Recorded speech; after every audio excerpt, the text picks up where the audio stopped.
Hello ವೀಕ್ಷಕರೇ, ಎಲ್ಲರಿಗೂ ನಮಸ್ತೆ. ವರಮಹಾಲಕ್ಷ್ಮಿ ಹಬ್ಬದ ಶುಭಾಶಯಗಳು ನಿಮ್ಮೆಲ್ಲರಿಗೂ. ವರಮಹಾಲಕ್ಷ್ಮಿ ಹಬ್ಬದ ದಿವಸ ಮಾಡಿರೋ ವಿಡಿಯೋನ ನಂಗೆ ಅಪ್ಲೋಡ್ ಮಾಡೋಕ್ಕಾಗಿರಲಿಲ್ಲ, ಇವತ್ತು ಮಾಡ್ತಾಯಿದ್ದೀನಿ. ಇದೇನೆಂದರೆ, ಅವತ್ತು ಬೆಳಗಿನ ಜಾವ 4 ಗಂಟೆಯಿಂದ 4:15 ಒಳಗೆ ದೀಪ ಹಚ್ಚಬೇಕು ಅಂತ ಹೇಳಿದರು. ಹಾಗಾಗಿ ಅವತ್ತು ನಾನು ಹಿಂದಿನ ದಿವಸ ರಾತ್ರಿನೇ ಎಲ್ಲ ರೆಡಿ ಮಾಡಿಕೊಂಡು ದೇವ್ರ ಮನೆ ಒಳಗೆ ಕೂರ್ಸೋಕ್ಕಾಗಿಲ್ಲ, ಹೊರಗಡೆನೆ ಒಂದು ಟೇಬಲ್ ಇಟ್ಟು ಟೇಬಲ್ ಮೇಲೆ ಕೂರಿಸಿದ್ದೀನಿ ಅಮ್ಮನವ್ರನ್ನ. ಮೊದಲಿಗೆ ಒಂದು ಮಣೆ ಇಟ್ಬಿಟ್ಟು ಅದ್ರ ಮೇಲೆ ಸ್ವಲ್ಪ ಅರಿಶಿನ ಎಲ್ಲ ಹಚ್ಕೊಂಡು ಅದ್ರ ಮೇಲೆ ಅಕ್ಕಿ ಹಿಟ್ಟಲ್ಲಿ ಪದ್ಮದಳ ರಂಗೋಲಿನ ಹಾಕಿ ಮತ್ತೊಂದು ತಟ್ಟೆ ಇಟ್ಬಿಟ್ಟು ಅದರೊಳಗೂ ಅಕ್ಕಿ ಹಾಕ್ಬಿಟ್ಟು ಅದ್ರ ಮೇಲೂ ಒಂದು ಪದ್ಮದಳದ ರಂಗೋಲಿ ಹಾಕಿ ಅದ್ರ ಮೇಲೆ ಒಂದು ಡಬ್ಬ ಇಟ್ಟಿದ್ದೀನಿ. ಅದು ಸ್ಟೀಲ್ ಡಬ್ಬ. ನಿಮಗೆ ಅದಕ್ಕೆ ಮುಂಚೆ ವಿಡಿಯೋದಲ್ಲಿ ಸೀರೆ ಉಡ್ಸೋತ್ತಿಗೆ ಈಗ ಇದು ಮಾಡಿದ್ರೆ ಏನು ಅನುಕೂಲ ಅಂತ ನಿಮಗೆ ಹೇಳಿದ್ದೆ, ಹಾಗಾಗಿ ಅದ್ರ ಬಗ್ಗೆ ನಾನು ಈಗ ಡೀಟೇಲಾಗಿ ಹೇಳಲ್ಲ. ಸ್ಟೀಲ್ ಡಬ್ಬದಲ್ಲಿ ಒಂದು ಸ್ವಲ್ಪ ಅಕ್ಕಿ ಹಾಕ್ಬಿಟ್ಟು ಅದೇ ಥರ ಸೀರೆನ ಫೋಲ್ಡ್ ಮಾಡಿ ಅದು ಮಧ್ಯದ ಭಾಗನ ಒಳಗೆ ಬಿಟ್ಟು ನರಿಗೆನೆಲ್ಲ ಸರಿ ಮಾಡ್ಕೊತಾ ಇದ್ದೀನಿ. ನರಿಗೆನ ಸರಿ ಮಾಡ್ಕೊಂಡು ಹಿಂದಿನ ದಿವಸನೇ ಎಲ್ಲ ರೆಡಿ ಮಾಡಿ ಇಟ್ಕೊಂಡಿದ್ದೆ. ಹಾಗಾಗಿ ಅವತ್ತು ಅರ್ಧ ಗಂಟೆ ಒಳಗೆ ಇಷ್ಟು ಪೂಜೆಗೆ ರೆಡಿ ಮಾಡ್ಕೊಳಕ್ಕೆ ಅನುಕೂಲ ಆಯಿತು. ಈಗ ನಂತರ ಅದಕ್ಕೆ ನೀರಿನ ಕೊಡಪಾನ ಇಡ್ತಾಯಿದ್ದೀನಿ. ನೀರಿನ ಕೊಡಪಾನ ಇಟ್ಟು ಈಗ ಅದಕ್ಕೆ ಸ್ವಲ್ಪ ಅರಿಶಿನ ಕುಂಕುಮ ಹಚ್ಬಿಟ್ಟು ನಂತರ ಅದಕ್ಕೆ ಆ ನೀರಿಗೆನೆ ನಾನು ಅರಿಶಿನ ಕುಂಕುಮ ಅಡಿಕೆ ಎಲ್ಲ ಹಾಕ್ತಿದ್ದೀನಿ. ಅರಿಶಿನ ಕುಂಕುಮ ಅಡಿಕೆ, ಒಂದು ಅರಿಶಿನ ಕೊಂಬು, ಆಮೇಲೆ ಒಂದು ಸಣ್ಣದು ಬಂಗಾರ ಹಾಕಬೇಕು ಅಂತ ಹೇಳ್ತಾರೆ, ಅದೊಂದು ಸಣ್ಣದೊಂದು ಕೈದು ಉಂಗುರನೇ ಹಾಕಿಟ್ಟಿದ್ದೆ. ಆಮೇಲೆ ಅಕ್ಷತೆ ಎಲ್ಲ ಹಾಕ್ಬಿಟ್ಟು ಅದ್ರ ಮೇಲೆ ಕಾಯಿಗೆ ಅರಿಶಿನ ಹಚ್ಬಿಟ್ಟು ಕಾಯಿನ ಅದ್ರ ಮೇಲೆ ಇಡ್ತಾಯಿದ್ದೀನಿ. ಅವತ್ತು ಸೀರೆ ಉಡ್ಸಿದ್ದು ವಿಡಿಯೋ ಮಾಡಿದಾಗ ಇಷ್ಟೆಲ್ಲ ಡೀಟೇಲಾಗೆಲ್ಲ ಹೇಳಿರಲಿಲ್ಲ, ಅಂದರೆ ಬರೀ ಸೀರೆ ತೋರಿಸೋದಕ್ಕೋಸ್ಕರ ಆ ವಿಡಿಯೋ ಮಾಡಿದ್ದು. ಇವತ್ತು ಪೂರ್ತಿ 4 ಗಂಟೆಯಿಂದ 4:15 ಒಳಗೆ ಇಷ್ಟು ರೆಡಿ ಮಾಡಿ ದೀಪ ಹಚ್ಚೋದು ಏನು ವಿನ್ನಾನ ಇದ್ದೀನಿ ಇದಿಷ್ಟು ವಿಡಿಯೋ ಮಾಡಿದ್ದೀನಿ. ಈಗ ನಾನು ಅದಕ್ಕೊಂದು ಸೊಂಟದ ಪಟ್ಟಿ ಹಾಕ್ತಾಯಿದ್ದೀನಿ. ಆ ಕೊಡಪಾನದ ಮೇಲೆ ಮಧ್ಯ ಕಾಣದಾಗ ಒಂದು ಪಿನ್ ಹಾಕ್ಬಿಟ್ಟು ಒಂದು ಸೊಂಟದ ಪಟ್ಟಿ ಹಾಕ್ತಾಯಿದ್ದೀನಿ.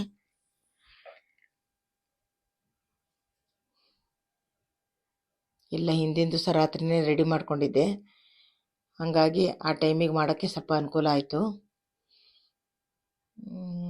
ಈಗ ಅದಕ್ಕೆ ಅಮ್ಮನವರಿಗೆ ಒಂದು ಸೊಂಟದ ಪಟ್ಟಿ ಹಾಕಿ ಮೇಲ್ಗಡೆ ಒಂದು ಪಿನ್ ಹಾಕಿದ ತಕ್ಷಣ ಈಗೆಲ್ಲ ರೆಡಿ ಆಯಿತು. ಈಗ ನಾನು ಚೊಂಬಿಗೆ 16 ಎಳೆದು ಇದು ಮಾಡ್ಕೊಂಡಿದ್ನಲ್ಲ ಅರಿಶಿನ ಕೊಂಬಿದ್ದು, ಅದು ಹಾಕ್ತಾಯಿದ್ದೀನಿ. ಜೊತೆಗೆ ಅಮ್ಮನವ್ರಿಗೆ ಒಂದು ಕಂಕಣನೂ ಕಟ್ತಾಯಿದ್ದೀನಿ. ಈಗ ನಂತರ ಒಂದು ಸ್ವಲ್ಪ ಮಾವಿನ ಎಲೆ ತೊಗೊಂಡು ಮಾವಿನ ಎಲೆ ಸುತ್ತ ಇಟ್ಬಿಟ್ಟು ಒಂದು 7 ಮಾವಿನ ಎಲೆ ತೊಗೊಂಡಿದ್ದೀನಿ. 7 ಮಾವಿನ ಎಲೆ ತೊಗೊಂಡು ಅದನ್ನು ಇಟ್ಬಿಟ್ಟು ಅದ್ರ ಮಧ್ಯಕ್ಕೆ ನಾನು ತೆಂಗಿನಕಾಯಿ ಇಡ್ತಾಯಿದ್ದೀನಿ.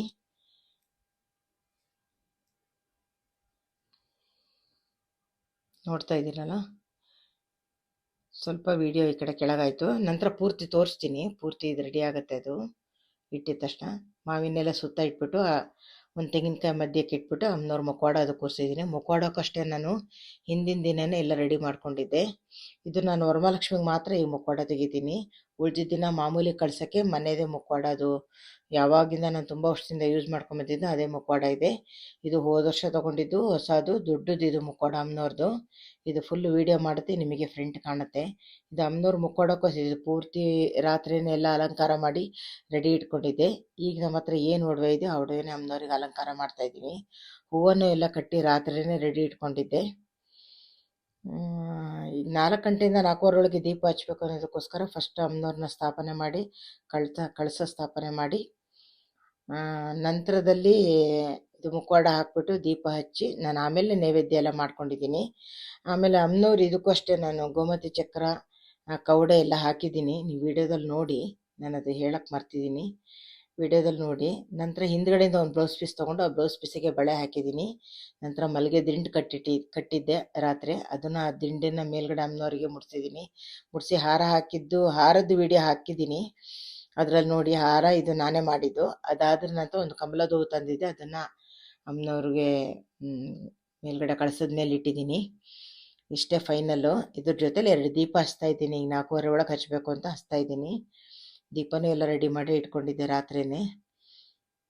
ಇದು ದೇವ್ರ ಮನೆ ಒಳಗಡೆ ಕೂರ್ಸೋಕ್ಕಾಗಿಲ್ಲ, ದೊಡ್ಡ ಆಯಿತು. ಹಿಂದೆ ಬಾಳೆಕಂದೆಲ್ಲ ಇಡಬೇಕಿತ್ತು, ಜಾಗ ಸಾಕಾಗಲ್ಲ ಅನ್ನೋದಕ್ಕೋಸ್ಕರ ಮುಂದೆ ಟೇಬಲ್ ಇಟ್ಬಿಟ್ಟು ಟೇಬಲ್ ಮೇಲೆ ಅಮ್ಮನವ್ರನ್ನ ಕೂರಿಸಿದ್ದೀನಿ.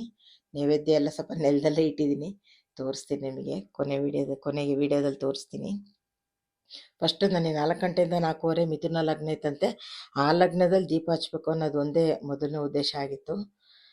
ಸ್ವಲ್ಪ ಗುಲಾಬಿ ಹೂವಿನಲ್ಲಿ ಅಮ್ಮನವ್ರಿಗೆ ಎಲ್ಲ ಸ್ವಲ್ಪ ಡೆಕೋರೇಷನ್ ಮಾಡಿದೆ, ಎಷ್ಟಾಗುತ್ತೋ ಅಷ್ಟು ಮಾಡಿದ್ದೀನಿ. ಮೇಲೆ ಮಲ್ಲಿಗೆ ಹೂವಿನ ದಿಂಡು ಹಾಕಿದ ಮೇಲೆ ಒಂಥರ ತುಂಬ ಚೆನ್ನಾಗಿ ಕಾಣ್ತಿತ್ತು ಅಮ್ಮ. ಅಷ್ಟು ಖುಷಿ ಆಗೋದು ನನಗೆ ನೋಡೋಕ್ಕೆ. ಕಿವಿದು ಜುಮ್ಕಿ ಅವೆಲ್ಲ ಹಾಕಿದ ತಕ್ಷಣ ಕಳ್ಸೋಕ್ಕೆ ಇಷ್ಟ ಇರೋದಿಲ್ಲ ಅಮ್ಮನವ್ರನ್ನ. ನೋಡಿ ನಿಮಗೆ ತೋರಿಸ್ತೀನಿ.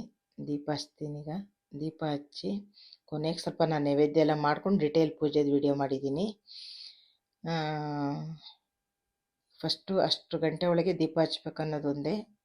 4 ಗಂಟೆಯಿಂದ 4:15 ಒಳಗೆ ಹಚ್ಚಿದ್ದೀನಿ.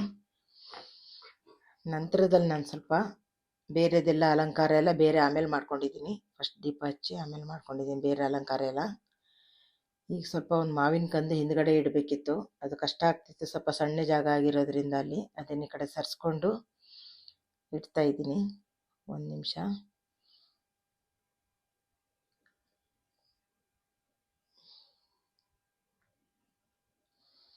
ನೈವೇದ್ಯಕ್ಕೆ ನಾನು ಸ್ವಲ್ಪ ಪುಳಿಯೋಗರೆ ಒಂದು ಸ್ವಲ್ಪ ಪಾಯಸ ಮಾಡ್ಕೊಂಡಿದ್ದೆ.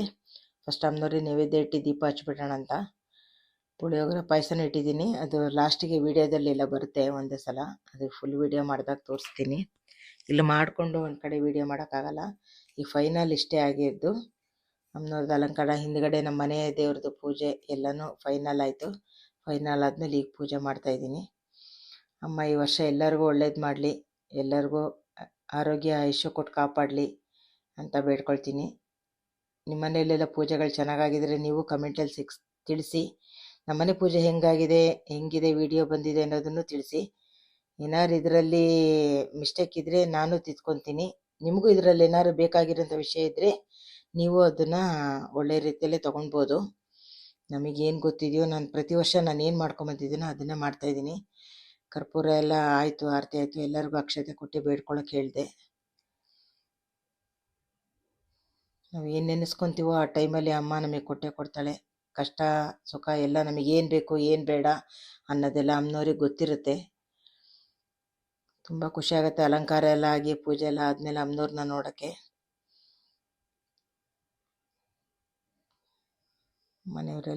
ಎಲ್ಲರೂ ನಿಂತು ಕೊನೆ ಮೂಮೆಂಟಿಗೆ ಪೂಜೆ ಮಾಡ್ತೀವಿ. ಭಾರಿ ಖುಷಿ ಅನ್ನಿಸ್ತು. ಹಬ್ಬನೂ ಅಷ್ಟೇ ಭಾರಿ ಚೆನ್ನಾಗಾಯಿತು. ನೀವೆಲ್ಲ ಹೆಂಗೆ ಮಾಡಿದ್ದೀರ ಅಂತ ತಿಳಿಸಿ. ಇಷ್ಟೇ ಫೈನಲ್ಲು. ಆದಷ್ಟು ನನ್ನ ಚಾನಲ್ನ ಸಬ್ಸ್ಕ್ರೈಬ್ ಆಗಿ, ಚಾನಲ್ನ ಶೇರ್ ಮಾಡಿ, ಲೈಕ್ ಮಾಡಿ, ಕಮೆಂಟ್ ಮಾಡಿ. ನೈವೇದ್ಯ ಎಲ್ಲ ಇಷ್ಟೇ ಮಾಡಿರೋದು, ಅಲ್ಲಿ ಮೇಲೆ ಜಾಗ ಇಲ್ದಿದ್ದು ಎಲ್ಲ ಕೆಳಗಿಟ್ಟಿದ್ದೆ. ಇಷ್ಟೇ ವೀಕ್ಷಕರೇ, ಮುಂದಿನ ವಿಡಿಯೋದಲ್ಲಿ ಸಿಗ್ತೀನಿ. ಓಕೆ, ಬಾಯ್.